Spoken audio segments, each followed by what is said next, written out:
Greetings and welcome to this week's edition of 401k Real Talk. This is Fred Barstein, contributing editor at wealthmanagement.com's RPA Edge and CEO at TROW, TPSU, and 401k TV. I review all of last week's stories and select the 5 most important and interesting ones, providing open, honest, and candid discussion you will not get anywhere else. So let's get real. First story, One Digital announced an agreement to buy Ohio-based Huntington Bank's retirement plan advisory service, which account for a reported $5.6 billion in plan assets. With the acquisition, One Digital will pass the magic 1 million participant mark. The deal should not come as a surprise, as One Digital is the bank's outsourced employee benefits partner for the past 6 years, underscoring the importance of the convergence of retirement and benefits at work.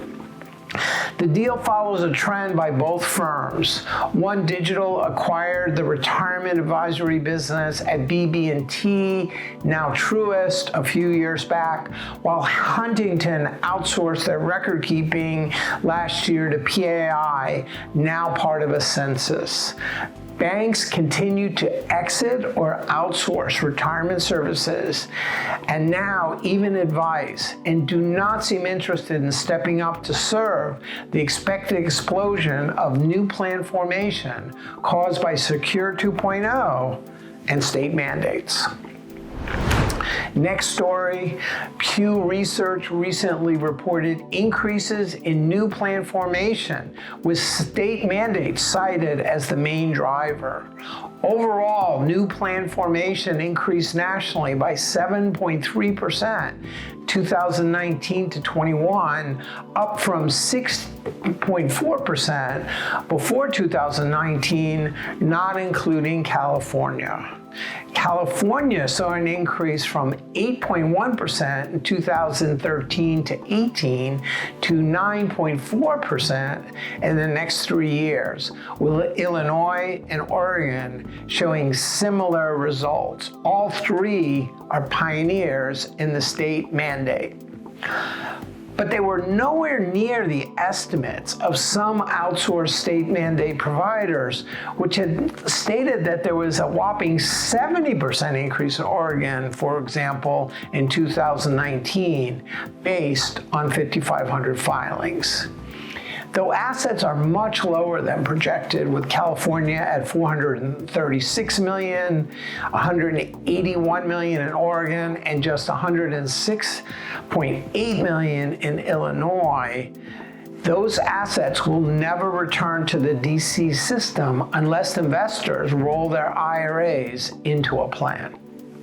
Plan termination rates were a bit lower in each state since the mandates were instituted, and all but 4 states have legislation at some phase, which, along with Secure 2.0 tax credits and the use of PEPs, should increase new plan formation at a higher rate than reported by Pew. Payroll providers and fintechs focused on this market are enjoying record sales growth. Next story, Cerulli is reporting that more DC plan sponsors are interested or willing in retaining assets, especially the larger market. For plans using an institutional investment consultant, 75% are either actively trying or prefer to retain assets versus an IRA rollover. Overall, 54% of plans look to retain assets, up from 26% in 2019. Which certainly bodes well for more in-plan retirement income services, as well as a revised investment menu and holistic financial advice, especially for those 50 years and older. And with Secure 2.0 mandating that the DOL create a lost and found database, and private services like the Portability Services Network, Meet Beagle, and Millennium Trust, it will be infinitely easier for workers to find and transfer plan assets. big shifts for the DC industry as it continues its transformation from a supplemental savings plan to a full DB replacement. Next story, and with DB things a thing of the past, DB plans a thing of the past, and more people relying on Social Security, the recent report that the system will run out of money in 10 years is troubling. There are just two ways to solve the problem. One, increase funding through taxes as proposed by Democrats, or two, raise the full retirement age as favored by Republicans, which, by the way, is currently causing strikes and protests in France. An analysis by Morningstar indicates a 6.5% cut in benefits for every year that the full retirement age is increased, which would affect younger workers more, though many do not even believe that the Social Security will be around when they retire. More people are waiting to collect Social Security, which is a prudent decision for most if they can afford it, with just 32% electing early payments in 2021 versus 60% in 1998.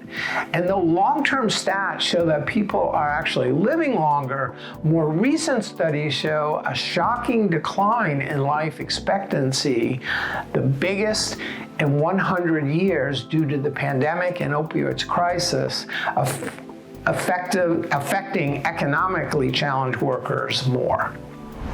Finally, the ADP Research Institute polling almost 1,500 employers with less than 500 employees indicates the importance that employers put on retirement benefits to recruit qualified talent, as unemployment rates are at historically low levels. 75% of employers with 50 to 499 employees indicate that retirement benefits are extremely important in recruiting talent, even more than bonuses and pay increases, while smaller employers were less focused, with just 41% citing retirement as a key driver. Recruiting good talent will remain a top benefit challenge for 64% of larger employers, though many are predicting that could ease up by the end of the year.